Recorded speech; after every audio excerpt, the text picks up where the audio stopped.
Mark Draper from GEM Capital. Joining me is Clay Smolinski from Platinum Asset Management. Thanks for joining us, Clay. You're more than welcome, Mark.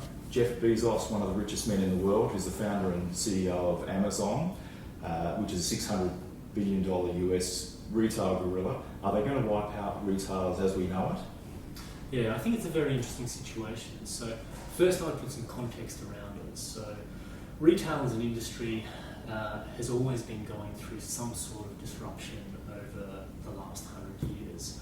And a good case example is Sears. So in the 1970s, Sears was the world's largest retailer, an absolute fortress, but it has recently just announced bankruptcy, and it wasn't online killing Sears. They were being killed by the emergence of the new specialty formats like the big box retailers. I think, so disruption has been a constant. What's different with Amazon and e-commerce is, one, that we're having multiple formats of retail all being disrupted at the same time. And second is you have a very large competitor who is willing to run their business at a very, very low level of profit. So what history tells you is that generally it's been a big struggle for the traditional bricks and mortar model to adjust to these new challenges like it was for Sears. And we can use some good examples of that with what's happening now. So from a lot of the bricks and mortar retailers that we've looked at, they need to build an online presence. Amazon has set the bare minimum of what you need to do to have a successful online business pretty high. So think about it, you need to have a great website, you need to be able to market that well, you need to be able to offer free next day or second day delivery, free returns. To do that, you need to, that is a very substantial investment in your supply chain.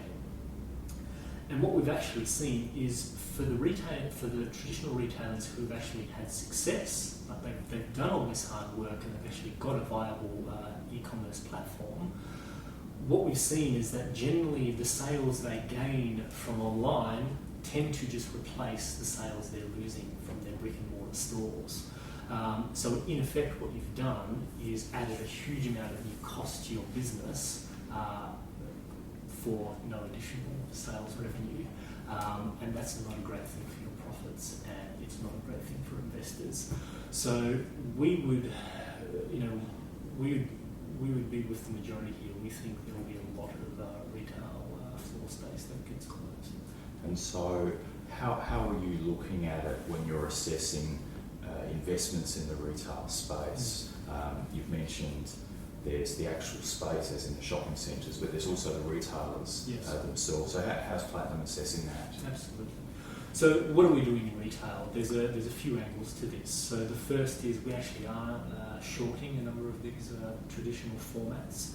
And what's the common thread to these short positions? It tends to be where the retailer has what we would call an undifferentiated proposition. So the goods that they sell are not unique. We can find them at many different stores. They don't have price leadership. They don't have a format that has a defensible niche, and what I'm saying, so they're not geared to perishable, or they're not geared to convenience. They're not geared to luxury. And we think these would be the in-between retail formats, and again we think they're going to suffer a lot of pain going forward. We think the other interesting aspect of what's happening with Amazon and the shift to online is what's happening with the sellers of goods, so the consumer goods companies. And the interesting development that we're seeing is when you take the top three, so the market share of certain categories, so let's take pet food, baby food, hair care. You look at who are the top three biggest players in the store sales and who are the top three on online sales. And those two names are starting to differ wildly.